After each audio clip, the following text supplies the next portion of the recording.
নমস্কার, ট্রাই টিভিতে সকলকে স্বাগত। এই মুহূর্তে ঠিক ঘড়ি কাটায় সন্ধ্যে 7টা মানে আপনারা জানেন এক কথায় অঞ্জনের সঙ্গে স্পেশাল শো। আজ কি নিয়ে আলোচনা হবে বলা যেতে পারে, এক কথায় একটু ইতিহাসের দিকে আপনাদেরকে নিয়ে যাব। একটু প্রাচীন ইতিহাস নাকি কিছুদিনের ইতিহাস একদম ঠিক জানেন, আপনারাও জানেন যে একেবারে 1952 সাল থেকে যে ঘটনা ঘটছে, এক দেশ এক ভোট, এই এক দেশ এক ভোট বিষয়টা কি সেদিকেও আসবো, সেদিকেও আপনাদেরকে পর্যালোচনা করানোর চেষ্টা করব।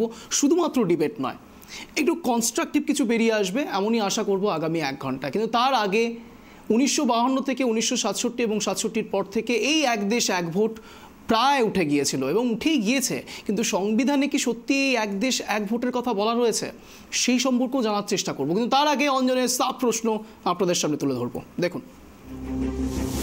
আমার প্রথম প্রশ্ন, যুক্তরাষ্ট্রীয় কাঠামো রাজ্য দেশ আলাদা করে দেয়, সেখানে এক দেশ এক ভোট করার কৌশল কি বিরোধীদের কোণঠাসা করবার কৌশল? আমার দ্বিতীয় প্রশ্ন, 67-র পর থেকে যেখানে বিভিন্ন রাজ্যে ভোটের সময় এক নয়, সেক্ষেত্রে যদি এই আইন আসেও তবে কিছু রাজ্যের মুখ্যমন্ত্রীর সময়কাল শেষ হবে না, সেক্ষেত্রে বিকল্প কি? আমার তৃতীয় প্রশ্ন, এক দেশ এক ভোট দ্বারা ক্ষমতা কেন্দ্রীকরণ করাই কি রণকৌশল বিজেপির?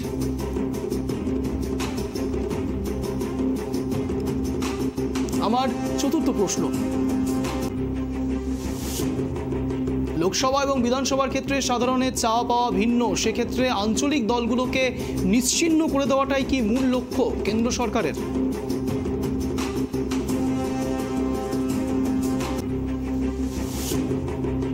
এক দেশ এক ভোট স্থানীয় সমস্যাগুলোকে অবহেলার দিকে ঠেলে দেবে না তো?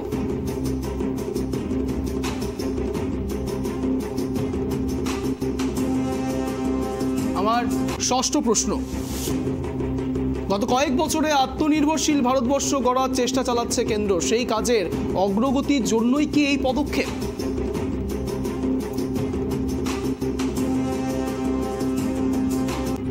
আমার সপ্তম এবং অন্তিম প্রশ্ন, জম্মু কাশ্মীরে 370 ধারা এবং মহিলা সংরক্ষণ বিলের পর এক দেশ এক ভোট যুগান্তকারী পদক্ষেপ হবে? এই সব বিষয়ে জানার চেষ্টা করব আগামী 1 ঘন্টায়। কিন্তু তার আগে দেখাবো এক বিশেষ প্রতিবেদন আপনাদের সামনে। দেখুন,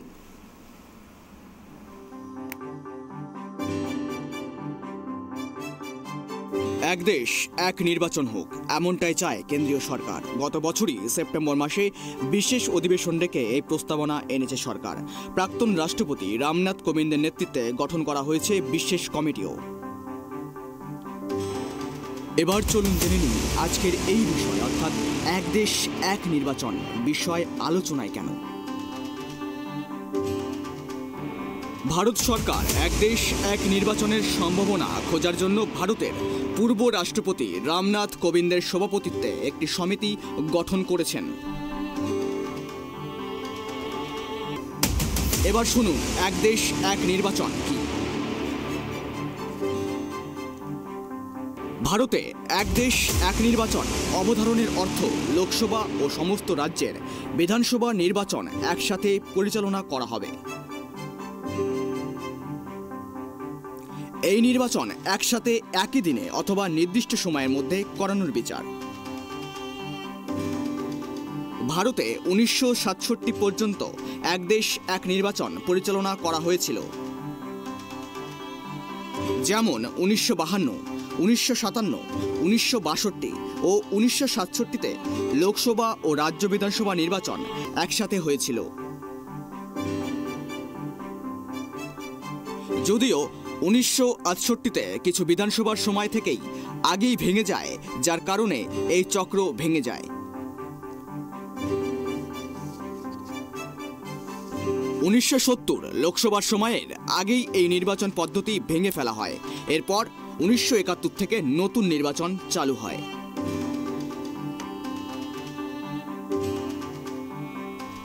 এক দেশ এক নির্বাচনের প্রধান সমস্যা, এই নির্বাচন পদ্ধতি কার্যকরী করার জন্য সংবিধানের 5টি অনুচ্ছেদের সংশোধনের প্রয়োজন। আর্টিকেল 83, 85, 172, 174 এবং 356। এছাড়াও রাজ্যের 50% সমর্থনের সাথে সাংবিধানিক সংশোধনের প্রয়োজন, যা সরকারের জন্য চুনতি বা বাধা। এই নির্বাচন কার্যকরের জন্য কেন্দ্র ও রাজ্যে নিজস্ব বিধানসভার অনুমতি ও রাজ্যের সহমত আবশ্যক। এবারে এক দেশ এক নির্বাচন আদতে কার্যকারী হবে কি নয় সেই উত্তর সময় দেবে। Bureau report, tribe TV.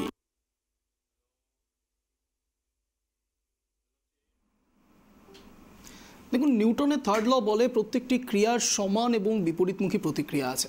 আমরা সংবাদ মাধ্যম হিসেবে এটা কখনোই এইভাবে কনক্লুড করতে পারি না যে এক দেশ এক ভোট সত্যিই খুব লাভবান হওয়ার মতো কোনো জিনিস কিংবা লোকসান হওয়ার মতো কোনো জিনিস, কিন্তু এই বিষয়ে রাজনৈতিক বাকবিতণ্ডা থাকবে, এটা অত্যন্ত স্বাভাবিক। তাই তার আগে রাজনৈতিক বাকবিতণ্ডা যেমন থাকবে, তার সাথে কনস্ট্রাকটিভ কথাও হবে, এমনই আলোচনা, এরকমই আশা রেখে আলোচনা শুরু করব। এই মুহূর্তে আমাদের সঙ্গে একেবারে স্টুডিওতে রয়েছেন মাননীয় কৌশিক দে, তৃণমূল নেতা। আমাদের সঙ্গে রয়েছেন অনলাইনে জুড়ে মাননীয়া লিপিকা ঘোষ, কংগ্রেস নেত্রী। আপনাদের দুজনকেই স্বাগত জানাই ট্রাইব টিভিতে এক কথায় অঞ্চলে। আমার প্রথম প্রশ্ন থাকবে লিপিকা ম্যামের কাছে। ম্যাম, এক প্রকার বলা যেতে পারে 1952 থেকে 1967 সাল একেবারে কংগ্রেসের সময়কালীন অবস্থা, সেই সময় থেকে এই এক দেশ এক ভোট ছিল। তাহলে আজ মোদী সরকার আসবার জন্য বা বিজেপি সরকার আসবার জন্যই কি এই বিরোধিতা?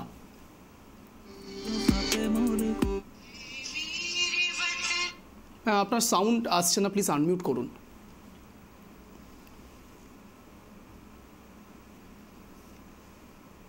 আসছে না সাউন্ড ম্যাম।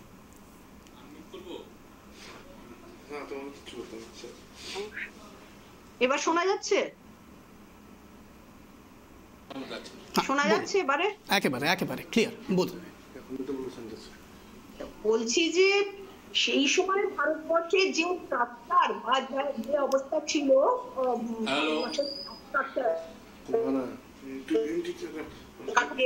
আমরা দেখেছি, সেই ছবি তো এই মুহূর্তে নেই। এই মুহূর্তে এত আঞ্চলিক দল, এতগুলো স্টেট, ভারত স্টেট আমাদের বেড়েছে।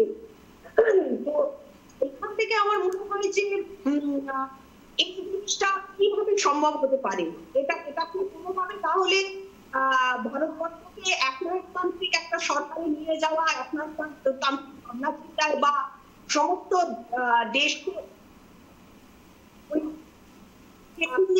পরিণত করা কিন্তু আছে। আমি ধরে নিলাম এক দেশ ওয়ান নেশন ওয়ান ইলেকশন করলো, যদি ধরুন মাঝপথে কোনো রাজ্য সরকার ভেঙে গেল, এখন এমন নয় যে একটাই দল সরকার চালায়, এরকম অনেকগুলো রাজনৈতিক দল মিলে অ্যালায়েন্স হয়ে জোট হয়ে সরকার চলবে, তো সেখানে সরকার কোনো রাজ্য সরকার পড়ে গেল, তখন কি হবে? তখন কি ডিসিশন নেওয়া হবে? একেবারে আপনাদের বিরোধিতার জায়গাটা অনেকটাই হয়তো পরিষ্কার। না হবে, সেই জন্য আমাদের এটা নিয়ে একটুখানি সমস্যা, আমাদের মানে আমরা বুঝতে পারছি না কি আর নয়, কি আর করুন সেটা, মানে মূলত বলা যেতে পারে কোনো গভীর চক্রান্ত হয়েছে। আচ্ছা, বেশ। লিপিকা ম্যাম, মূলত আমরা অনলাইনে কথা বলছি, একটু সমস্যা হতে পারে, বাট আমরা কোঅপারেট করার চেষ্টা করবো আপনার সাথে, আপনিও একটু কোঅপারেট করবেন।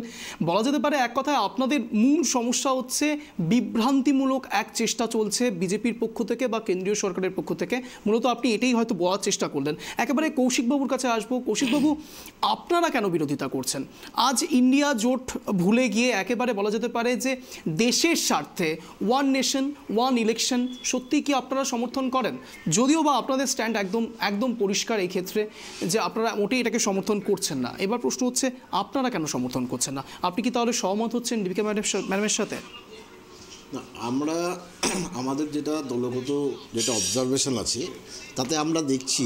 Sorry for interruption. এই মুহূর্তে আমাদের সঙ্গে জুড়ে গিয়েছে মাননীয় নিমাই কবিরাজ, বিজেপি নেতা। নিমাইবাবু, আপনাকে স্বাগত। আগে পরিচয় পর্ব সেরে নেব। আমাদের সঙ্গে এই মুহূর্তে অনলাইনে জুড়ে রয়েছেন মাননীয়া লিপিকা ঘোষ, কংগ্রেস নেত্রী, এবং একই সাথে আমাদের সঙ্গে জুড়ে রয়েছেন স্টুডিওতে মাননীয় কৌশিক দে, তৃণমূল নেতা। আমাদের আজকের আলোচনার বিষয় এক দেশ এক ভোট। আমি কৌশিকবাবুর কাছে শুনছিলাম, কৌশিকবাবুর থেকে শুনে নিয়ে আপনার কাছে আসছি। বলুন কৌশিকবাবু। হ্যাঁ, যেটা আমাদের দলের পক্ষ থেকে যেটা অবজারভেশন আমরা দেখতে পাচ্ছি তা হলো যে বিজেপি যখন এই ক্ষমতাতে এসছে, ক্ষমতাটাকে তারা সবসময় চাচ্ছে একটা কেন্দ্রীভূত করে রাখার জন্য, সবসময় একটা তাদের নিজেদের হাতে সমস্ত কিছু রাখা। গণতন্ত্রের অপরদিকে নামিতে হচ্ছে আমাদের একটা নির্বাচনের মাধ্যম দিয়ে আমরা আসি, অর্থাৎ গণতন্ত্রটাকে তাদের যে আমরা ভোটের মাধ্যম দিয়ে আমাদের দেশে বহুদলীয় শাসন ব্যবস্থা আছে, বহুদলীয় রাজনৈতিক দল আছে, বহু ধর্ম আছে, বহু জাতি আছে, সমস্তটা মিলিয়ে হচ্ছে আমাদের ভারতবর্ষ। এবার আমাদের এখানে যেমন ধরে নেন, এর পরবর্তীতে আমরা যখন দেখতে পাবো যে যেটা কংগ্রেসের থেকে যিনি ম্যাডাম এসেছেন উনিও যেটা কথাটা বললেন, আমরা দেখেছি বিগত দিনে অনেকবারই দেখেছি যে অনেক জায়গাতেই জোট সরকার ক্ষমতায় এসছে এবং তারা অনেক সময় সেটাকে পূরণ করতে পারেনি। 2 বছরের মাথায় 1 বছরের মাথায় সেই সরকার ভেঙে গেছে, আবার আরেকটা দল তাকে সাপোর্ট দিয়েছে এবং এটাই গণতন্ত্রের একটা প্রক্রিয়া। এবং আমরা এটাও দেখেছি অটল বিহারী বাজপেয়ী গভর্নমেন্ট, 13 মাসের মাঝখানে সেই গভর্নমেন্টটা পড়ে যায়। যদি আগামী দিন ভবিষ্যতে যদি আমরা দেখতে পাই যে কোনো একটা সেন্ট্রাল গভর্নমেন্ট গঠন হলো, সেই গভর্নমেন্টটা গঠন হওয়ার পরে 6 মাসের মাথায় দেখা গেল সেই সরকারটা পড়ে গেল, কখন যদি পড়ে যায় তাহলে বাদবাকি 4.5 বছর সরকারটা কী হবে, তাহলে রাষ্ট্রপতি শাসনের দিকে চলে যাবে। অর্থাৎ ভারতবর্ষের যে গণতন্ত্রের যে একটা আমাদের যে একটা গর্ব, সেই গর্বের জায়গাটা কিন্তু আমাদের নষ্ট হয়ে যাওয়ার একটা আগামী দিন সেই একটা সুযোগ চলে আসছে বলে আমরা মনে করি। আমরা আমাদের বহুদলীয় ব্যবস্থায় আমরা বিশ্বাসী।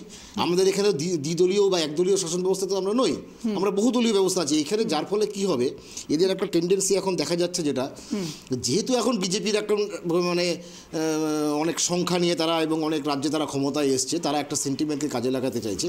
যেমন এই ক্ষেত্রে ছোটো ছোটো যে আঞ্চলিক যে সমস্ত দলগুলো আছে, ভারতবর্ষে কম বেশি প্রায় 100খানা দল আছে, যাদের হয়তো মেম্বার সংখ্যা হয়তো তাদের হয়তো এমপিতে বা এমএলএতে কম থাকতে পারে, কিন্তু লোকাল স্থানীয় স্তরে কিন্তু তাদের কিছু একটা ভোট সংখ্যা আছে এবং গণতন্ত্রে কিন্তু একটা ভোটেরও যথেষ্ট মূল্য আছে, একটা ভোটেরও যথেষ্ট গুরুত্ব আছে। আপনি 100-র মধ্যে 51টা ভোট পেলে পরে হয়তো আপনি জিতে যাবেন, আপনি সরকার গঠন করবেন, কিন্তু আপনার উল্টোর দিকে 49 জন যে ভোটার আছে তার জন্যই কিন্তু আজকে বিরোধী দলের শক্তি তৈরি হয়। অর্থাৎ সেই 49 জনকেও কিন্তু মান্যতা দেওয়ার জায়গা আমাদের সংবিধানে আছে। কিন্তু যদি দেখা যাচ্ছে যে আগামী দিন কেন্দ্রীয় সরকার এমন একটা জায়গায় চলে গেল যে 6 মাসের মধ্যে সেখানে গভর্নমেন্টটা ভেঙে গেল, তাহলে আর রাষ্ট্রপতি নির্বাচনের দিকে চলে যাচ্ছে, তাহলে প্রকৃতপক্ষে গণতন্ত্র আঘাত হচ্ছে, গণতন্ত্র কিন্তু প্রকৃত প্রস্ফলন যেখানে আমরা দেখতে পাবো না। এবং আমরা আগামী দিন আগামী দিন এরা তখন কি বলবে যে খরচা বাঁচাতে গেলে পরে আগামী দিন এরা বলবে যে পঞ্চায়েত ভোটটাকেও তোমরা উঠিয়ে দাও, এখানে অনেক খরচা করতে হচ্ছে, এরপরে পৌরসভা ভোটটাকে উঠিয়ে দাও, এখানে অনেক খরচা করতে হচ্ছে। অর্থাৎ তারা চাচ্ছে ক্ষমতাটাকে একটা কেন্দ্রীভূত করে রাখার। এই জায়গাটা মনে হচ্ছে আমাদের একটা আগামী দিন গণতন্ত্রের ক্ষেত্রে কিন্তু বড় একটা বিপজ্জনক জায়গা আসতে চলছে বলে আমরা মনে হচ্ছে। সমস্যাটা কি খরচার জন্য বলা হচ্ছে? যদি গণতন্ত্রকে এই একই প্রশ্ন, এক কথা অঞ্জনের সাব প্রশ্নও ছিল, এই প্রশ্ন সত্যি দানা বাঁধছে, তাই এই প্রশ্নের উত্তর নেব। একেবারে আমাদের সঙ্গে রয়েছেন মাননীয় নিমাই কবিরাজ। নিমাইবাবু, কি বলবেন, সত্যিই কি খরচ কমানোর রণকৌশল করছেন আপনারা? সত্যিই কি মানুষের জন্য এই ওয়ান নেশন ওয়ান ইলেকশন, নাকি অন্য কোনো রাজনৈতিক স্বার্থ রয়েছে, বা এই যারা বিরোধী দল রয়েছে, আঞ্চলিক দলগুলো রয়েছে, তাদেরকে মূলত কোণঠাসা করবার একটা কৌশল আপনারা করছেন?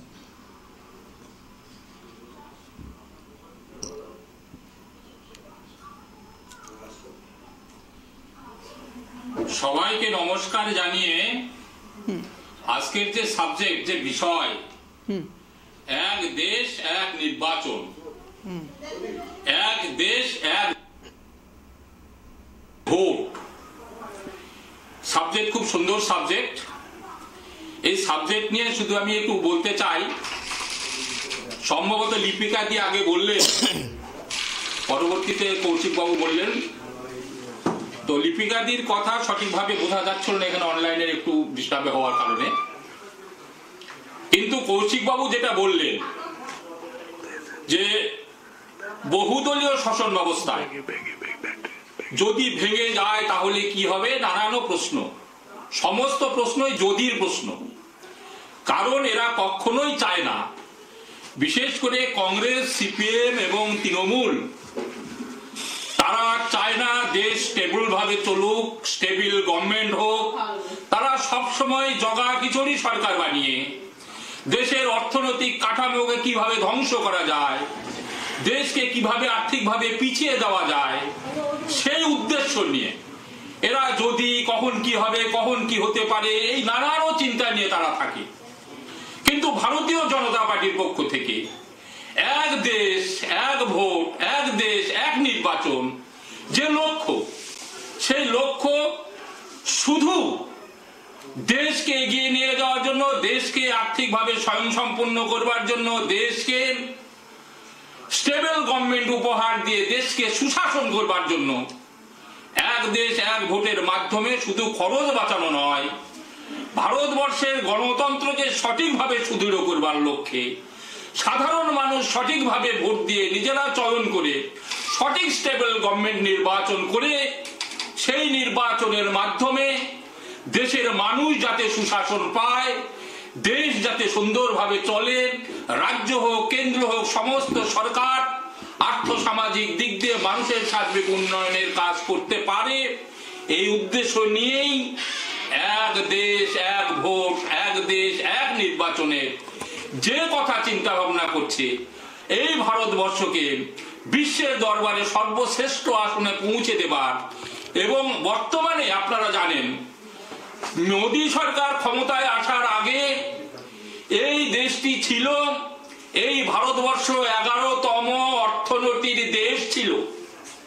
মোদীর সুশাসনের কারণে আমাদের ভারতবর্ষ বর্তমানে 5ম অর্থনীতির দেশ হয়েছে এবং আগামী 2000 স্বাধীনতার 100 বছর পূর্তি হতে হতে ভারতবর্ষকে বিশ্বের দরবারে সর্বশ্রেষ্ঠ আসনে বসিয়ে বিশ্বের গুরু হিসাবে তুলে ধরবার জন্য যে প্রয়াস, সেই প্রয়াসের একটা অঙ্গ হিসাবে এক দেশ এক ভোট, এক দেশ এক নির্বাচনের পরিকল্পনা ভারতীয় জনতা পার্টির পক্ষ থেকে নেওয়া হয়েছে এবং এই পরিকল্পনাকে বাস্তব রূপ দিতে চাইছে সারা ভারতবর্ষের মানুষ। গণতান্ত্রিকভাবে গোটা দেশের মানুষ ভোট দিয়ে যাকে সরকারে নির্বাচিত করেছে তাকে স্বাধীন ক্ষমতা দিয়ে পিসিআরকে বলবো, অনলাইনে রয়েছেন, অনেকক্ষণ পরে ওনার কাছে পৌঁছবে আমার শব্দ, তাই আমি যখন কথা বলবো তখন আপনি প্লিজ একটু বোঝার চেষ্টা করবেন।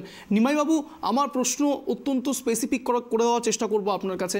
আপনি বলছেন যে আর্থিক দিক থেকে দেশ এগিয়ে যাচ্ছে, আর্থিক দিক থেকে আপনারা আগানোর চেষ্টা করছেন। অরবিন্দ কেজরিওয়াল একেবারে একটা কথা বলেছেন যে ওয়ান নেশন ওয়ান এডুকেশন। আজ একেবারে আম জনতা এবং আদানি আম্বানি সবার ঘরের ছেলেমেয়েরা কি একরকম এডুকেশন পায় নিমাইবাবু? যদি না পায় তাহলে শিক্ষার দিক থেকে আপনারা কোনো ছেলেমেয়েদের কথা বা সেই প্রত্যন্ত গ্রামের ছেলেমেয়েদের কথা কখন বলছেন? একবারও বলছেন না। আপনারা ভোটের নিরিখে লড়াই করবার জন্যই কি এই ব্যবস্থা তৈরি করার চেষ্টা করছেন? এবং সবথেকে বড় যে প্রশ্ন, 2024-এর লোকসভা নির্বাচন, তার ঠিক আগেই আপনাদের এই আবার নতুন করে ওয়ান নেশন ওয়ান ইলেকশন, দুটো বিষয়কে আপনি কিভাবে ব্যাখ্যা করবেন?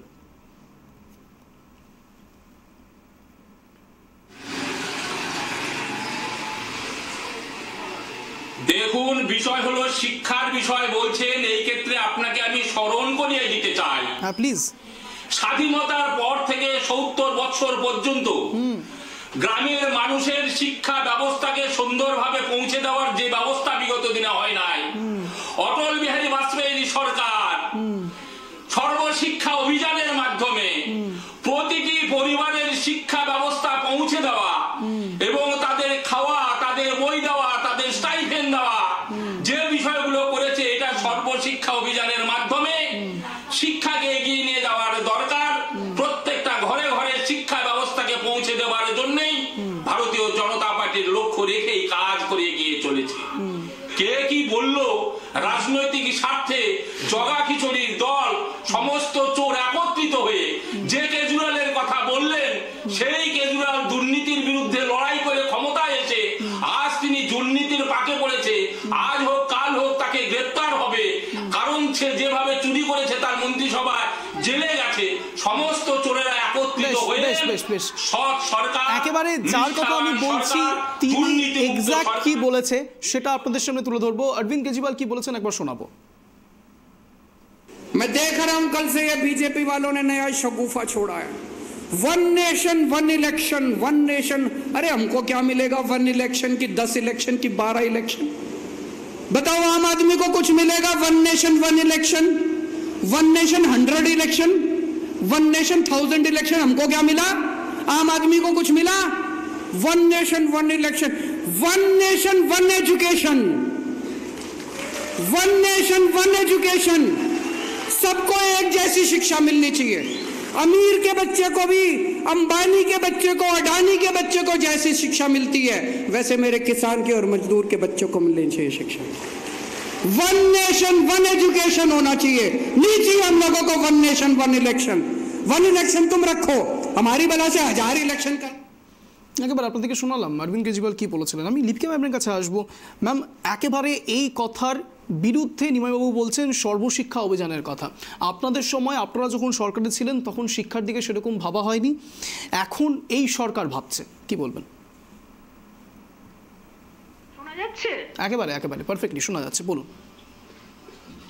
না না, ওনারা তো সবসময় একটু ইকো হচ্ছে, ইকোটা পিসিআর কারেকশন করার চেষ্টা করছে, আপনি বলুন ম্যাম। হ্যাঁ, বলছি যে ওনারা তো বরাবর প্রথম থেকেই কংগ্রেসের দোষ ধরেই যাচ্ছেন যে কংগ্রেসের সময় কিছু হয়নি, যা কিছু ওনারা করেছেন। আর যে ফিনান্সিয়াল স্টেবিলিটির কথা যেটা বলছেন, যে ফিনান্সের যে আর্থিক খরচ বেশি হবে বলে, তাহলে আমরা একটা কথা বলি যে স্ট্যাচু অফ ইউনিটি বানালেন যখন লক্ষ লক্ষ কোটি টাকা খরচা দিয়ে, সেন্ট্রাল ভিস্তা বানাচ্ছেন, তাতে কোনো অসুবিধা হচ্ছে না। আর ইলেকশন নিয়েই এত সমস্যা কেন? তাহলে এত কিছু যখন হচ্ছে, তাহলে one country one financial solvency কেন নয়? আর্থিক সচ্ছলতার জায়গায় কেন 99% মানুষ, 98% মানুষ মানে দুরবস্থার মধ্যে রয়েছে, আর 2% এর হাতে এত অর্থ চলে যাচ্ছে? কেন এটা কেন নয় যে সব মানুষের হাতে সমান অর্থ থাকবে, সব মানুষ সমানভাবে নিজের জীবন নির্বাহ করতে পারবে? এগুলো তো বোঝা উচিত। তাহলে ওনারা তো বারবার করে আমাদের কথাও বলেছেন যে ডবল ইঞ্জিন সরকার হলে দেশের সব সমস্যা মিটে যাবে। তা কোথায় ডবল ইঞ্জিন সরকারের পরে তো আমরা মণিপুর, নাগাল্যান্ড, ত্রিপুরা, আপনার আসাম, উত্তরাখণ্ড, উত্তরপ্রদেশ, এই সমস্ত জায়গায় তো আমরা দেখছি যে কি পরিস্থিতি চলছে। মণিপুরে আজকে কি দেখলাম, মণিপুরে মেয়েদের উপর কি অত্যাচার। তা কি এই জন্য ওনাদের এই যুক্তি, কোন যুক্তি ধোপে খাটে না, কারণ ওনারা এই যুক্তিও দিয়েছেন যে ডবল ইঞ্জিন সরকার হলে ভীষণ ভালো চলবে, তেমনি এখনো বারবার করে বলছেন যে ওয়ান নেশন ওয়ান ইলেকশন হলে আর কোনো সমস্যা থাকবে না। আরে সমস্যা থাকবে কি না থাকবে সে তো মানুষ বুঝতে পারছে, যে আপনাদের এর ভেতরে যে কি দুরভিসন্ধি রয়েছে সেটা তো বোঝা যাচ্ছে। যে আমার দেশ হলো ওই যে বহু ভাষা বহু ধর্মের দেশ, এতগুলো আঞ্চলিক দল, এত স্টেট বেড়ে গেছে। আজকে 52 সালে যে স্টেট ছিল সেই স্টেট তো এখন নেই, সংখ্যা বেড়েছে। তাহলে সেইখানে দাঁড়িয়ে কি করে এই জিনিস, তার মানে বোঝাচ্ছে কোথাও একটা ক্ষমতা কুক্ষিগত করবার, ক্ষমতা কেন্দ্রীভূত করবার একটা চক্রান্ত, এর পিছনে একটা চক্রান্ত রয়েছে। আসবো আমার কাছে, আপনার কাছে আবার আসবো, কিন্তু একেবারে কৌশিকবাবুর কাছে আসবার আগে আপনাদের সামনে কিছু তথ্য তুলে ধরা অত্যন্ত দরকারি। আজ একেবারে ট্রাইব টিভি এক পোল সৃষ্টি করেছিল, পোল তৈরি করেছিল, এবং সেই পোলে মানুষ কি রিয়াকশন দিয়েছে সেটা আপনাদেরকে দেখানোর চেষ্টা করব। তার আগে আপনাদেরকে বলবো, যারা যারা এখনও ট্রাইব টিভির ফেসবুক পেজ ফলো করেনি তারা tribe TV Facebook page follow করবেন, এবং ট্রাইব টিভি ইউটিউব চ্যানেলেও সাবস্ক্রাইব করে দেবেন। তার কারণ ট্রাইব টিভি ইউটিউবেও কিন্তু এই পোলিং আজকে করেছিল, আর যে সমীক্ষা আপনাদের সামনে তুলে ধরবো সেটা একেবারে ফেসবুক ইউটিউবের সোশ্যাল মিডিয়ার তুলে ধরবো। দেখুন একেবারে সোশ্যাল মিডিয়ার পাবলিকের রিয়াকশন কি, পাবলিক কি বলছে। সত্যি কি এই ওয়ান নেশন ওয়ান ইলেকশন প্রয়োজন? সত্যি কি ওয়ান নেশন ওয়ান ইলেকশন সমর্থন করেন পাবলিক? যারা সমর্থন করেন তার শতাংশ হচ্ছে 59%। 59% মানুষ বলছে ওয়ান নেশন ওয়ান ইলেকশন তারা সমর্থন করেন, না করছেন 34%। এবং সবচেয়ে ইন্টারেস্টিংলি বলা যেতে পারে ওয়ান নেশন ওয়ান ইলেকশন বিষয়টি সম্বন্ধে জানেন না 7% মানুষ, অর্থাৎ ওয়ান নেশন ওয়ান ইলেকশন, এক দেশ এক ভোট, এই বিষয়টি সম্বন্ধে ওয়াকিবহুল নয় 7% মানুষ। আপনাদের সামনে একেবারে সোশ্যাল মিডিয়ার পাবলিকের মতামত তুলছি, জনসাধারণের একেবারে জনতা জনার্দন কি বলছে সেই তথ্য আপনাদের সামনে তুলে ধরছি। রাজনৈতিক ব্যক্তিত্বরা কি বলছে সেটা বড় কথা নয়, জনতা জনার্দন শেষ কথা। এবং এই আঙুল দিয়ে, এই আঙুলের ছাপ দিয়ে যে ভোট দেয় জনতা জনার্দন, সেই জনতা জনার্দনের পাবলিক রিয়াকশন, তাদের রিয়াকশন একেবারে তুলে ধরছি ট্রাইব টিভির পর্দায়। সোশ্যাল মিডিয়ায় পাবলিকের মতামত অনুসারে এক দেশ এক নির্বাচন চাইছেন 59% মানুষ, এবং চাইছেন না 34% মানুষ, এবং বিষয়টি সম্বন্ধে ওয়াকিবহুল নয় 7% মানুষ। একেবারে ফিরে আসবো আবারও আলোচনায়। বলা যেতে পারে সত্যি এই এক দেশ এক নির্বাচন নিয়ে যে 7% মানুষ জানেন না, প্রশ্ন উঠবে তবে তাদের ওপরই কি সবথেকে বড় প্রভাবটা পড়তে চলেছে এক দেশ এক নির্বাচনের। আসবো আলোচনায়, তার আগে আপনাদেরকে বোঝানোর একটু চেষ্টা করব এই এক দেশ আর এই এক ভোট এই বিষয়টি ঠিক কী। মূলত আপনারা সবাই জানেন, যারা যারা দর্শক আমাদেরকে এই মুহূর্তে ট্রাইব টিভি দেখছেন, এক কথায় অঞ্জন দেখছেন, তাদের জন্য বলবো আপনারা সবাই বিধানসভা ভোটও দেন, লোকসভা ভোটও দেন এবং লোকসভা ভোটের ক্ষেত্রে আলাদা নিরিখে হয়তো ভোটটা দেন এবং দেশের ওপর নির্ভর করে ভোটটা দেন এবং বিধানসভা নির্বাচনের ক্ষেত্রে রাজ্যের ক্ষেত্রে কিছু ভেবে আপনারা ভোটটা দেন। মূলত সেই সময়কালটা একরকম থাকে না, তার কারণ লোকসভা নির্বাচন আপনারা জানেন 2024 একদম আসন্ন এবং 2024-এর লোকসভা নির্বাচনের আগে একেবারে 5 বছর আগে 19-এ আবার হয়েছিল। ঠিক সেরকমভাবে এই রাজ্য সরকারের আবার ভোট হবে 2026-এ যেমন হয়েছিল 2021-এ। অর্থাৎ আপনারা বুঝতেই পারছেন 24 এবং 26 মাঝখানে 2 বছরের গ্যাপ রয়েছে, অর্থাৎ লোকসভা ভোট এবং বিধানসভা ভোট দুটো একসময় হচ্ছে না। আর সেখান থেকেই একেবারে কেন্দ্র সরকার বলছে যে সব রাজ্যে দেশে একটাই ভোট হবে এবং একই সময় লোকসভা ভোট এবং বিধানসভার ভোট হবে।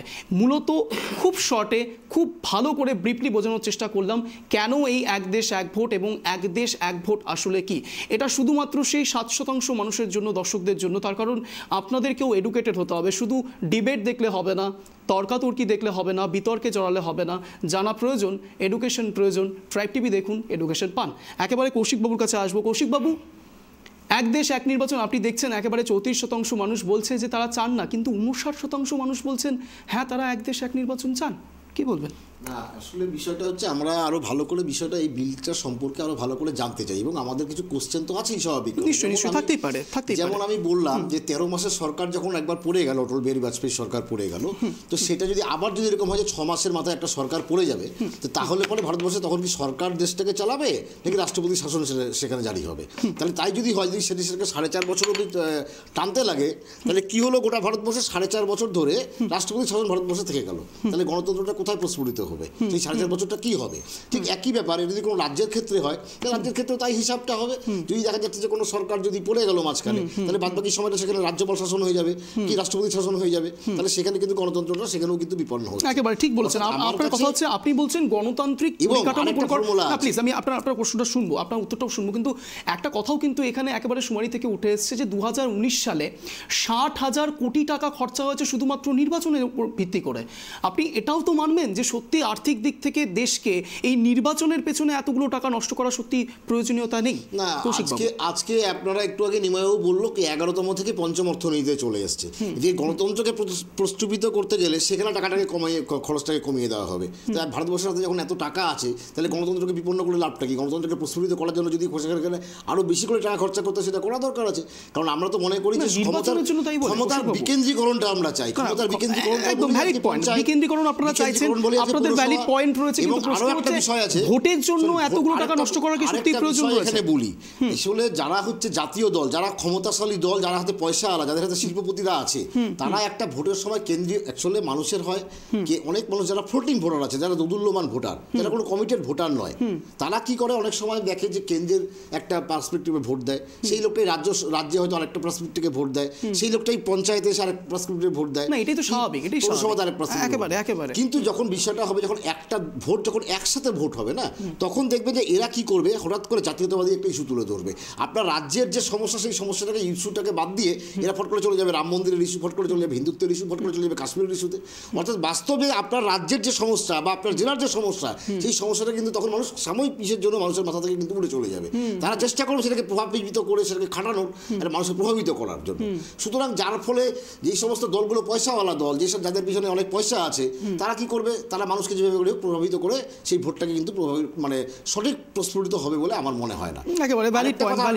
আমি ঠিক জানি না, আরেকটা বিষয় আমি ঠিক জানি না, যে সরকারগুলোর মেয়াদ শেষ হয়নি, ধরে নেন এরা একটা চিন্তা ভাবনা করলো যে কোনো একটা বছর তারা শুরু করবে এই ভোটটা, কিন্তু দেখা যাবে যে কোনো একটা রাজ্য সরকারের তখনও তত্ত্বাবধানে, তখনও গভর্নমেন্টের চলার আরো 3 বছর বাকি আছে, তাহলে তার সরকারকে কি তখন ভেঙে দেওয়া হবে? আসলে প্রশ্ন আমাদের অনেক কিছু আছে, আমরা জানি না হয়তো এখনো ক্লিয়ারলি, জানলে পরে সে সম্পর্কে আরো বেশি করে আমরা উত্তর নেওয়ার চেষ্টা করবো।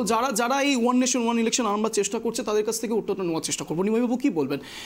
ওনার কথার মধ্যে যথেষ্ট ভ্যালিড একটা পয়েন্ট রয়েছে। প্রশ্ন হচ্ছে, যাদের এখনো টেনিওর শেষ হয়নি, এটা তো খুব সত্যি কথা, যেমন এই রাজ্যে টেনিওর হয়তো এখনো শেষ হয়নি, 2026-এ হবে, এবং সেই ক্ষেত্রে বলা যেতে পারে হঠাৎ করে যদি এই তথ্য আবার নতুন করে সামনে আসে যে ওয়ান নেশন ওয়ান ইলেকশন হবে, যদি সত্যি এই আইন পাশ হয়ে যায়, তাহলে সেই ক্ষেত্রে কি হবে? মুখ্যমন্ত্রীর সময় তো এখনো যায়নি, তাহলে সেই ক্ষেত্রে কি রাষ্ট্রপতি শাসন আসবে? এটা ওনাদের ভয়।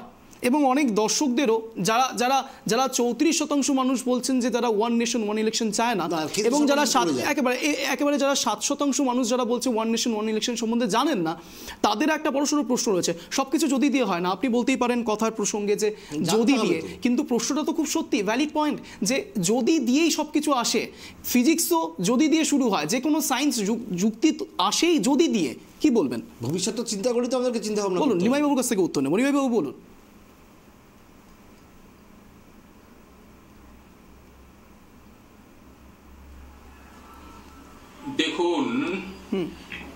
দেখুন যে বিষয়টা বলতে চাইছি, আপনারা জনগণের সমীক্ষায় নিয়ে নেন। ভারতবর্ষের মানুষ, রাজ্যের মানুষ এখন সচেতন হয়েছে, কিন্তু 7% মানুষ, এই 7% মানুষও কিন্তু এই জনতা জনার্দনী, এই 34% মানুষ কিন্তু জনতা জনার্দনী। বলছি গণতন্ত্রই শেষ কথা বলে।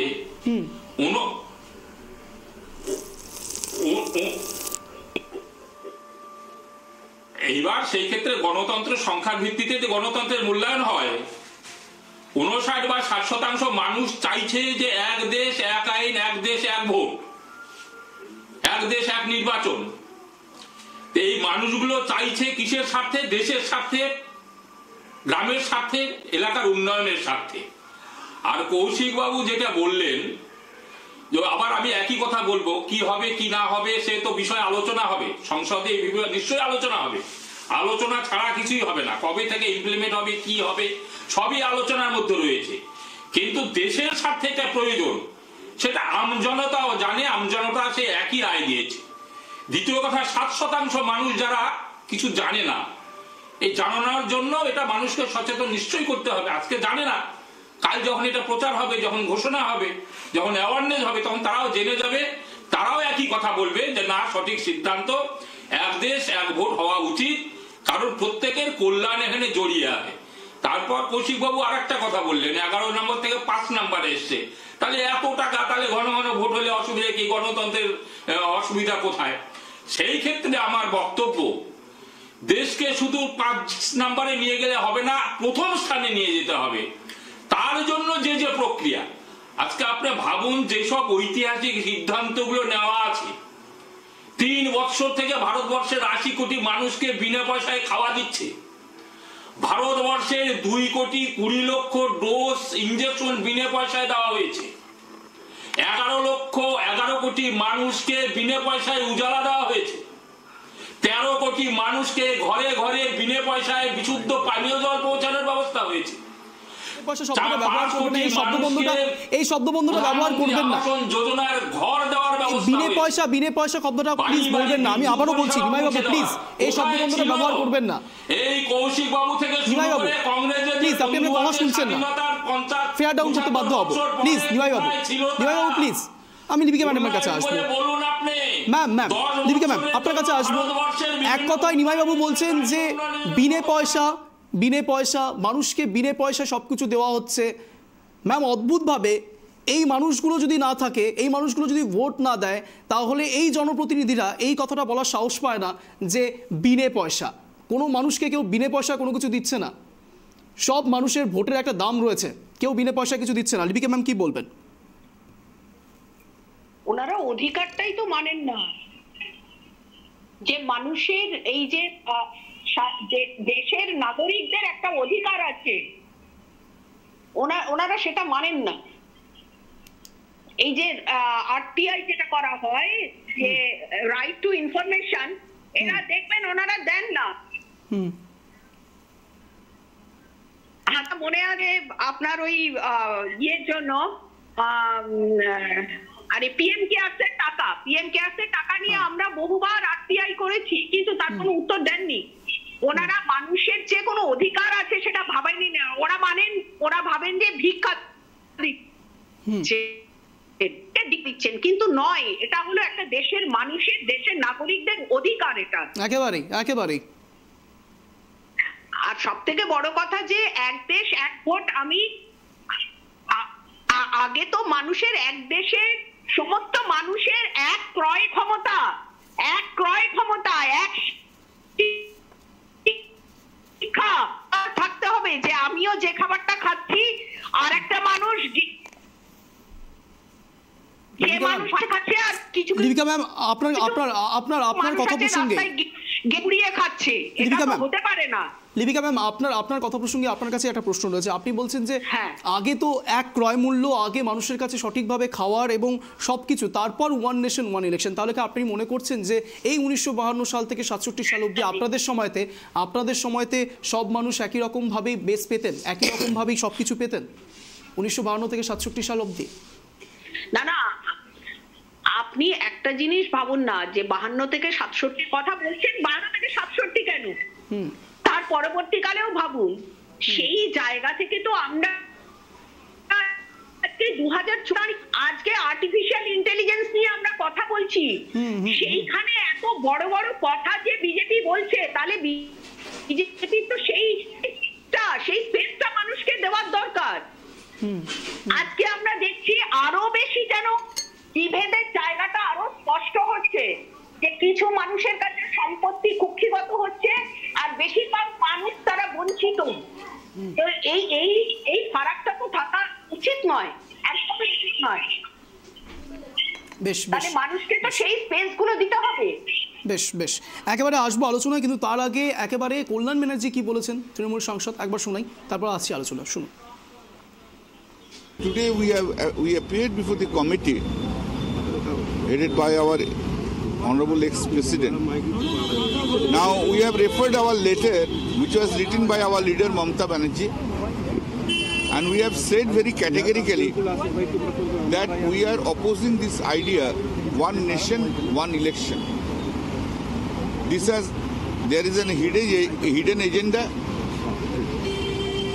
to form a dictatorship government, presidential form of government in future. That we have said that we are having so many states, one central, one government. Earlier there were practically two national parties were there who are governing who are having the political operation in all over India. Now so many regional parties have. একেবারে এক কথায় কল্যাণবাবু বলার চেষ্টা করলেন, একেবারে যেই কথা কৌশিকবাবু অনেকক্ষণ ধরেই বলার চেষ্টা করছেন, যে ক্ষমতা কুক্ষিগত করার একটা কৌশল করছেন বিজেপি সরকারের পক্ষ থেকে, কেন্দ্র সরকারের পক্ষ থেকে। একেবারে আপনি যেটা বলছেন, কিছুক্ষণ আগেও আপনি বললেন নিমাইবাবু, যে এক কথায় যদি শব্দটা কেন ব্যবহার করা হচ্ছে, যদি বলে কিছু হয় না, কংক্রিট কিছু হচ্ছে, মানছি, কিন্তু একটা শুনানি বলছে এটা কোনো যদি নয়, একদম কংক্রিট সমীক্ষা বলছে 77% মানুষ, যদি লোকসভা ভোট এবং বিধানসভা ভোট একসাথে হয়, তাহলে দেখা যাচ্ছে মানুষ অতিরিক্ত পরিমাণে বিভ্রান্ত হচ্ছেন এবং লোকসভার ওপর বেস করেই কেন্দ্র সরকারকে ভোটটা দিচ্ছেন। সত্যি কি আপনারা কোনো রণকৌশল অ্যাপ্লাই করার চেষ্টা করছেন না নিমাইবাবু? অস্বীকার করতে পারেন?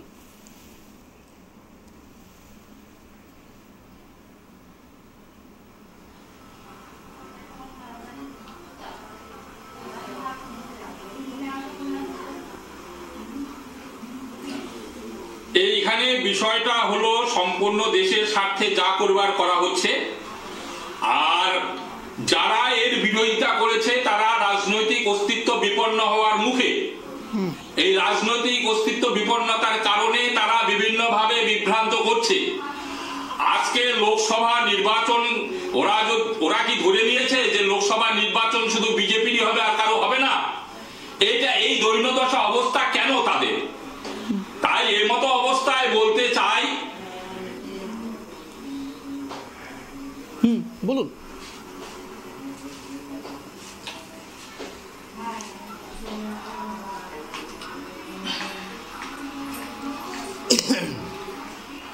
বোঝা যাচ্ছে না, কথাগুলো কেটে যাচ্ছে। একেবারে আপনি বলুন, কন্টিনিউ করুন, আপনার শোনা যাচ্ছে কথা। বলুন। আমরা কথা শোনা যাচ্ছে, কোনো টেকনিক্যাল সমস্যা হচ্ছে। কৌশিকবাবু আছে, কৌশিকবাবু কি বলবেন? একেবারে বলা হচ্ছে আপনাদের তরফ থেকে। আমার স্পষ্ট বক্তব্য, আলোচনার মাধ্যমে আইন রূপায়ণ হবে এবং এক দেশ এক ভোট হবে, কেউ আটকাতে পারবে না। আপনারাই বলছেন আলোচনা হবে, আপনারাই আবার বলছেন যে হবেই, তাহলে আলোচনার মানেটা কি দাঁড়াবে? মানুষ এগুলো দেখতে চায়। না নিমাইবাবু ইচ্ছা পূরণ, নিমাইবাবু প্লিজ, নিমাইবাবু প্লিজ, ভারতীয় জনতা পার্টি নিমাইবাবু প্লিজ, নিমাইবাবু নির্বাচনী প্রতিশ্রুতি, আমি পিসিআর কে বলবো ফেয়ার ডাউন করতে, পিসিআর কে বলবো ফেয়ার ডাউন করতে, পালন করা মানুষের দায়বদ্ধতা, ভারতীয় জনতা পার্টি রয়েছে, দায়বদ্ধতা। নিমাইবাবু প্লিজ কথা শুনুন, আপনি অনলাইনে রয়েছেন, কোঅপারেট করুন প্লিজ। নিমাইবাবু প্রশ্ন হচ্ছে, আপনি নিজেই বলছেন এক কথায় যে কোনো কারণে এই যেটা হবে সেটা আলোচনা সাপেক্ষ, আবার আপনিই বলছেন যে কেউ আটকাতে পারবে না। আপনি তো নিজেই নিজের কথাকে কন্ট্রাডিক্ট করছেন। তাহলে আলোচনার মানে কি দাঁড়ায়? তার মানে কি সত্যি সত্যি গণতন্ত্র হত্যা করা হচ্ছে, বিরোধীদেরকে কোণঠাসা করার চেষ্টা চলছে? আপনি কালকে সংসদে দেখছেন সমস্ত বিরোধী রাজনৈতিক দল আলোচনা করার পর তারপরে প্রধানমন্ত্রী ভাষণ দিয়েছে, আলোচনা হয়নি এর কথা বলছি আমি। কোনো কোণঠাসা নয়, গণতান্ত্রিক পদ্ধতিতে যা হবে হবে। ব্যাস, লিপিকা ম্যামের কাছে আসবো। বেশ বেশ বেশ, লিপিকা ম্যাম কি বলবেন? লিপিকা ম্যাম, উনি নিজেই বলছেন যে আলোচনা করে সবকিছু হবে, আবার উনিই বলছেন উনি কনফিউজড, সেটা বোঝাই যাচ্ছে, কন্ট্রাডিক্টরি কথাবার্তা বলছে। আমরা জানি we have so many parties and many state also. তো একটা জিনিস মনে করবেন, আমাদের ভারতে সচেতন ভাবে ভোট দেন তা কিন্তু নয়। বহু মানুষ আছে মানে ভোট হয়, এখানে আবেগেও ভোট হয়। হয়তো কেন্দ্রে এক দলকে ভোট দিচ্ছে, রাজ্যে আরেকজনকে ভোট দিচ্ছে। যখনই এক সময় প্রচার হবে, এই কনফিউশন কিন্তু বাড়বে। আজকে ওনার এই ঘটনা, এই বিল পাস হওয়ার আগেই উনি কনফিউজ, তাহলে সাধারণ মানুষ যে কনফিউজ হবে এটা তো স্বাভাবিক, এটা তো স্বাভাবিক। তো সেই জায়গায় কিন্তু আমাদের মনে হচ্ছে কোনো একটা ভাবে এই বিজেপি সরকার সারা ভারতবর্ষ জুড়ে ডবল ইঞ্জিন সরকারটা চালু করতে চাইছে। তারই একটা মুখবন্ধ এটা। আর একটা দ্বিতীয়ত আর একটা মানে যেটা খুব একটা সৎ উদ্দেশ্য নয়, কারণ আমাদের দেশ হলো বহুদলীয় সরকারের দেশ। আর একটা কথা বারবার করে বলবো, যে একটা সরকার যদি পড়ে যায়, যেটা তৃণমূল মুখপাত্র বারবার করে বলছেন, কৌশিক বাবু বলেছেন, যে একটা সরকার যদি পড়ে যায় তখন কি করব, তার উত্তর ওনারা দিন। প্রশ্নটা অত্যন্ত ভ্যালিড, একেবারে। জয়রাম রমেশ এই বিষয়ে কি বলেছে একবার শোনাবো, তারপর কৌশিক বাবুর কাছে আসবো। জয়রাম রমেশ কি বলেছে একবার শোনাবো, শুনুন। विरोध है, हमारे सभी इंडिया घटक दल वन नेशन वन इलेक्शन के बिल्कुल खिलाफ है, क्योंकि ये हमारे संविधान के बेसिक स्ट्रक्चर, जो मूल ढांचा है, उसके खिलाफ जाता है। ये लोकतंत्र के खिलाफ जाता है। तो ये वन नेशन वन इलेक्शन हमारे लिए बिल्कुल नामंजूर है। और 3 बनने का खत हमारे कांग्रेस अध्यक्ष खड़गे जी ने समिति को लिखा है। ये समिति ने अब पहले से ही अपना मन बना लिया था, ये समिति को बंद कर देना चाहिए। কৌশিকবাবু, আপনার কাছে আমার কোশ্চেন একটা অত্যন্ত স্পেসিফিক রয়েছে। কনস্টিটিউশনের 3টে বডিকে একেবারে যদি আমরা আলাদা আলাদা করি, লেজিসলেটিভ রয়েছে, জুডিশিয়ারি রয়েছে এবং এক্সিকিউটিভ রয়েছে। কোনো এক জায়গা থেকে এরকম মনে হচ্ছে যে এই এক্সিকিউটিভ এবং লেজিসলেটিভ এই দুটো জায়গা কোনো কারণে সিঙ্ক্রোনাইজ হয়ে যাচ্ছে, এবং এই সিঙ্ক্রোনাইজেশনের জন্য মানুষ অত্যন্ত পরিমাণে পরবর্তীকালে আইন, সংবিধান, নেতা সবার ওপর কিন্তু বিশ্বাস হারাতে শুরু করবে। কি বলবেন? না, আমরা তো প্রথম থেকেই বলে আসছি, যবে থেকে আজকে ভারতীয় জনতা পার্টি ক্ষমতায় এসছে, তারা কিন্তু সবসময় একটা কেন্দ্রীভূত করার চেষ্টা হচ্ছে। আমরা মোড অফ কন্ডাক্টটা কি, আমি এটাও ক্লিয়ার হচ্ছে না। একটু বলি, আমরা এতদিন ধরে আমরা জেনে আসতাম, বা এই স্লোগানেই আমরা বিশ্বাসী ছিলাম, যে নানা ভাষা, নানা মত, নানা পরিধান, বিবিধের মাঝে দেখো মিলন মহান। এটাই আমাদের ভারতবর্ষের গর্ব ছিল। কিন্তু এদের হচ্ছে সব ক্ষেত্রেই আমরা দেখতে পাচ্ছি এক করে দাও, অর্থাৎ ওয়ান নেশন বলে ওয়ান ভোট, ওয়ান সবসময় এরা ওয়ান। আর আমরা বলছি বিবিধের মাঝে দেখো মিলনে মহান। আমরা বলছি সবাইকে নিয়ে চলতে হবে, সব ধর্ম থাকবে, সব বর্ণ থাকবে, সব রকম রাজনৈতিক দল থাকবে, বহুদলীয় ব্যবস্থা, এটাই সিস্টেম হওয়া উচিত। কিন্তু এদের কাছে সবটাই হচ্ছে এক করো, কেন্দ্রীভূত করো, মোদী কেন্দ্রিক করো। এই টেন্ডেন্সি থেকে যদি ভারতীয় জনতা পার্টি বেরিয়ে আসতে না পারে, তাহলে আগামী দিন ভারতবর্ষের গণতন্ত্র বিপন্নের দিকে যেতে বাধ্য। এটা আমাদের কাছে আমরা স্পষ্ট ধারণা। তার জন্য আমরা আজকে তার বিরোধিতা করছি। আমরা বলছি যে বহুদলীয় ব্যবস্থা এখানে বজায় থাকুক। বিভিন্ন স্তরে যে আমাদের ভোটগুলো হয়, সে পঞ্চায়েত, পৌরসভা, রাজ্য, কেন্দ্র, রাজ্যসভা, যেভাবে ভোটগুলো হয় সেটাকে সুস্থভাবে আরও সুপরিকল্পিতভাবে সেটাকে চালানোর চেষ্টা করা হোক। আর যেখানে এরা এখনও ক্লিয়ার করতে পারছে না, যদি 1 বছরের মাথায় কেন্দ্রীয় সরকার পড়ে যায় তাহলে পরে কী হবে, আর 6 মাসের মাথায় যদি রাজ্য সরকার পড়ে যায় তাহলে পরে কী হবে, তাহলে তো রাষ্ট্রপতি শাসন জারি হয়ে যাবে। তাহলে তো সেই অটোমেটিক্যালি রাষ্ট্রপতি শাসনের দিকে আগাচ্ছে, গণতন্ত্র কোথায় থাকছে? আর এই জায়গাটা কিন্তু আমাদের বারবার প্রতিবাদ করছে এই জায়গাতে। একেবারে এই বিষয়ে একেবারে সুদীপ বন্দ্যোপাধ্যায় কি বলেছেন, তৃণমূল সাংসদ, শোনাবো।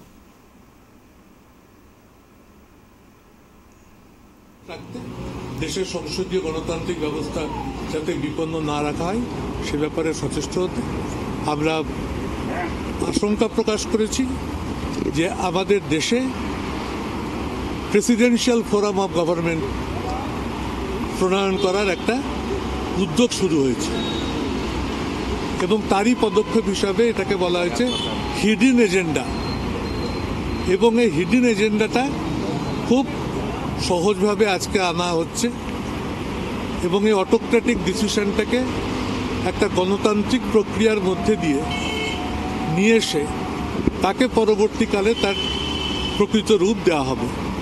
সুতরাং কোনো অবস্থাতে আমরা মনে করি না ভারতবর্ষের মতো এই দেশে এই ধরনের কোনো বিষয় কখনো বাস্তবায়ন করা উচিত।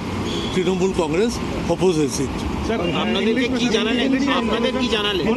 আমাদেরকে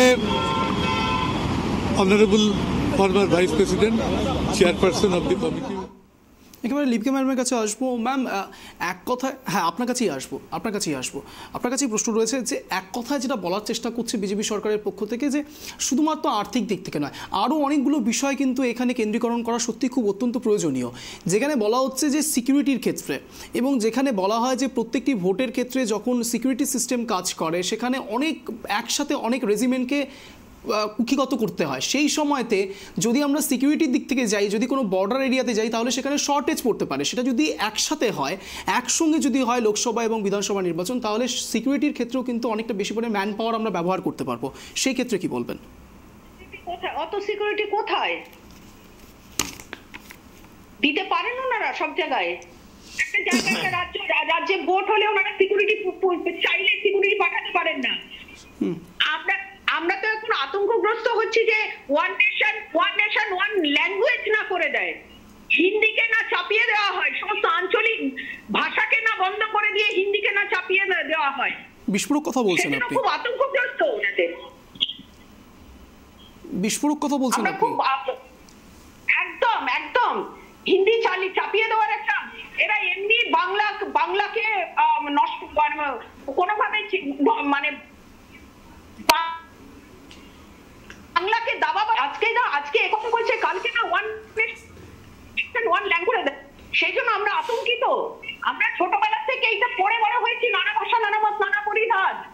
এখানে বিভিন্ন ভাষাভাষী, বিভিন্ন ধর্ম, বিভিন্ন জাতির মানুষ রয়েছে, বিভিন্ন দল রয়েছে ভারতবর্ষে। কখনো এটা হতে পারে না। আমরা আতঙ্কিত। আজকে কোন জায়গায় নিয়ে যাচ্ছে বিজেপি সরকার, আমরা আতঙ্কিত। সাধারণ মানুষ আতঙ্কিত হয়ে পড়ছে। কিন্তু অদ্ভুতভাবে লিখি ম্যাম, যখন আমরা শুমারি করছি সোশ্যাল মিডিয়াতে, যখন এই তথ্যগুলো নেওয়ার চেষ্টা করছি, তখন 59% মানুষ বিজেপি সরকারকেই সাপোর্ট করছে, বলা যেতে পারে ওয়ান নেশন ওয়ান ইলেকশনকে। তাহলে মানুষ ভয় পাচ্ছে? আদৌ কি ভয় পাচ্ছে, নাকি আমরা রং মেসেজ দিচ্ছি? হয়তো বুঝতে পারছে না, কারণ 7% মানুষ তো বলতেও পারেনি না। তাহলে বুঝুন যে ভারতবর্ষে এখনো কত মানুষ তারা এই বিষয়টাকে বোঝেনি না। অন্যায় নয় তাদের উপরে, সাধারণ মানুষ ভয় পাচ্ছে না, ভয় পাচ্ছে কংগ্রেস, টিভি চ্যানেলে আছে একটু বলে, সিপিএম, তৃণমূল সকলে একসঙ্গে যারা দুর্নীতি করেছে তারা ভয় পাচ্ছে। যারা দুর্নীতি করেছে তারা ভয় পাচ্ছে। তারা সকলের এক কথা, তাদের দৈন্যদশা ফুটে উঠছে, রাজনৈতিক দৈন্যদশা। আজ ওখানে কংগ্রেস কি বলছে, ওখানে তৃণমূল কি বলছে, ওখানে সিপিএম কি বলছে, সবাই একই কথা বলছে।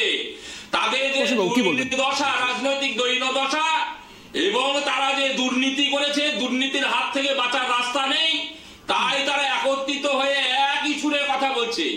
আজকে ভয় পাওয়ার কথা বলছেন, ভয় তো পাবেন, নিশ্চয়ই ভয় পাবেন আপনারা। 70 বছর আপনারা দেশ চালিয়েছেন, দেশের অবস্থা কি করেছেন, জনগণের কাছে আপনারা ভয় পাবেন না? জনগণের কাছে দায়বদ্ধতা আছে তো আপনাদের, ভয় তো আপনারা নিশ্চয়ই পাবেন। কি বলবেন লিপিকা ম্যাম, কি বলবেন? খুশিবাবু কি বলবেন? আমি ওনার কথা স্পষ্টভাবে বুঝতেই পারলাম না। উনি এটাই বলতে চাইলেন যে 70 বছর ধরে আপনারা যা অবস্থা তৈরি করে দিয়ে গেছেন দেশের, তারপরে আপনারা সত্যি তো ভয় পাবেন, ভয় পাওয়ারই কথা। 70 বছর ধরে আমরা তৈরি করেছিলাম বলে তো সেইগুলো আপনারা বিক্রি করছেন, আপনারা বিক্রি করে খাচ্ছেন। বলছে বাবা সম্পত্তি বানিয়ে যায়, ছেলে বলে খায়, তো আপনারা সেই অবস্থা করছেন। আপনারা আবার কি ভুল করেছেন? এই 10 বছরে কত মানুষের চাকরি দিয়েছেন। আপনাদের কি একটাই এজেন্ডা ছিল, শুধু রাম মন্দির বানাবেন? 2 কোটি বেকারের চাকরি। লিপিকা ম্যাম, একেবারে অন্তিম লগ্নে চলে এসেছি, সবাইকে এবার এক কথা জন্য 1 মিনিট টাইম ফ্রেমের মধ্যে ফেলবো, কিন্তু তার আগে লিপিকা ম্যামের কাছে একটা ছোট্ট প্রশ্ন আছে, খুব সংক্ষেপে আপনার থেকে উত্তরটা নেওয়ার চেষ্টা করবো। লিপিকা ম্যাম, আপনি যখন কথা বলছিলেন তখন আপনি একটা কথা ইউজ করলেন, শব্দবন্ধ ব্যবহার করলেন, বাবার সম্পত্তি। একেবারে যেখানে, প্লিজ আসবো নিমাইবাবু, আসবো প্লিজ, নিমাইবাবু প্লিজ, লিপিকা ম্যাম আপনার কাছে প্রশ্ন রাখবো। আপনি বলছেন যে প্লিজ নিমাইবাবু প্লিজ, এইভাবে ডিবেট হয় না। লিপিকা ম্যামের কাছে আসবো। ম্যাম, আপনি বললেন যে বাবার সম্পত্তি, এই শব্দটা ব্যবহার করলেন আপনি, কোট আনকোট বাবার সম্পত্তি ব্যবহার করলেন। এর আগে না, আমি বুঝতে পেরেছি। ম্যাম, প্রশ্নটা একটু শুনে নিন, একেবারে প্রশ্নটা শুনে নিন। তার মানে আপনি এটা বলতে চাইলেন যে আপনি কি তাহলে নরেন্দ্র মোদীর কথা, একেবারে প্রধানমন্ত্রী নরেন্দ্র মোদীর কথা মানে স্বীকার করে নিচ্ছেন, মেনে নিচ্ছেন? তিনি বলছেন যে এক কথায় কংগ্রেস সরকার নেপোটিজম করে দিয়ে গেছেন, নেপোটিজমের সরকার চালিয়ে দিয়ে গেছে এতদিন ধরে। তাহলে কি আপনি সেটা মেনে নিলেন? তার কারণ না হলে বাবার সম্পত্তি কথাটা আসলো কি করে ম্যাম? না, বাবার সম্পত্তি আমি ওই হিসাবে বলিনি, যে কথাটা বলেছি আপনার উত্তরে। আজকে বলুন তো, কংগ্রেসের ইতিহাস কি নেপোটিজম হয়েছে? আজকে জওয়াহরলাল নেহরু জীবিত থাকতে ইন্দিরা গান্ধী কোন পোস্ট পেয়েছেন? ইন্দিরা গান্ধী কোন মন্ত্রী হয়েছেন? কোন সাংসদ, এমএলএ, এমপি কিছু হয়েছেন? তিনি মারা যাওয়ার পরে ইন্দিরা গান্ধী হয়েছে। ইন্দিরা গান্ধী মারা যাওয়ার পরে রাজীব গান্ধী হয়েছেন, তার আগে নরসিংহ রাও হয়েছেন। কিন্তু অদ্ভুতভাবে প্রধানমন্ত্রী নরেন্দ্র মোদী এটাই বলার চেষ্টা করেছেন, যেমন রাহুল গান্ধীকে আপনারা এখন প্রজেক্ট করার চেষ্টা করছেন, এই কথার উপর বেস করে প্রধানমন্ত্রী নরেন্দ্র মোদী কথা বলেছিল। কিন্তু এখন একেবারে অন্তিম লগ্নে চলে এসেছি, সবাইকে 1 মিনিট টাইম ফ্রেমের মধ্যে ফেলার চেষ্টা করব। প্রথম সুযোগ দেব কৌশিকবাবুকে। কৌশিকবাবু, এই সম্পূর্ণ বিষয় নিয়ে 1 nation 1 election 1 liner 1 minute stand point আপনার শুরু হচ্ছে এখন, প্লিজ কেউ ইন্টারাপ্ট করবেন না, বলুন। ভারতীয় জনতা পার্টির যে একটা হিডেন যে এজেন্ডা, সব কিছুকে কুক্ষিগত করা, আপনারা দেখবেন যে কিছুদিন আগে নরেন্দ্র মোদী প্রধানমন্ত্রী তিনি বলেছিলেন আরেকটা কথা, যে 1 নেশন 1 পুলিশ, অর্থাৎ পুলিশকেও তিনি কন্ট্রোল করার জন্য চেষ্টা করছে। আমরা জানি সাংবিধানিক ক্ষেত্রে যে পুলিশকে পরিচালনা করা হচ্ছে রাজ্য সরকার, সেই জায়গাটাতেও কিন্তু উনি আস্তে আস্তে হাত দেওয়ার চেষ্টা করছেন, যাতে পুলিশের কন্ট্রোলটাও যাতে কেন্দ্রীয় সরকারের হাতে চলে যায়। অর্থাৎ আমরা সেই জায়গাতে আতঙ্কিত, এবং আমরা বারবার করে বলছি যে সব দেশ, মানে গোটা দেশের সব ভাষা, সব জাতি, সব ধর্ম, সমস্ত মানুষকে নিয়ে, বিবিধের মাঝে আমরা যেটা বললাম বিবিধ মহান, সকলকে নিয়ে ক্ষমতাকে বিকেন্দ্রীকরণ করে যাতে ভারতবর্ষ আগামী দিনে এগিয়ে চলে, এটাই ভারতবর্ষের ঐতিহ্য এবং এটাই ভারতবর্ষের গর্ব। সবটাতেই কুক্ষিগত করার চেষ্টা, শুধু মোদী কেন্দ্রিক করার চেষ্টা। এই লিপিকা ম্যাডাম একটু আগে যেটা বললেন, উনি ভালো কথা বলেছেন, যে এরপরে ভাষাটাকেও চাপিয়ে দেওয়া হবে এবং খাওয়া চাপিয়ে দেওয়া হবে, আপনি এটাই খেতে পারবেন, এরপরে জাতীয় খাবার এটা, জাতীয় ভাষা এটা, জাতীয় পুলিশ এটা, সবই কেন্দ্রীভূত হয়ে যাবে। সুতরাং সেই জায়গাতে দাঁড়িয়ে নিয়ে আমাদেরকে কিন্তু একত্রিত হওয়ার দরকার আছে বলে আমরা মনে করি। আমরা খুব আতঙ্কিত এই বিষয়টাতে। বেশ, একেবারে 1 মিনিট সময় পাবেন এবার নিমাইবাবু, আপনাকে সময় দেওয়া হচ্ছে, 1 মিনিট স্ট্যান্ড পয়েন্ট রাখুন, প্লিজ কেউ ইন্টারাপ্ট করবেন না, বলুন।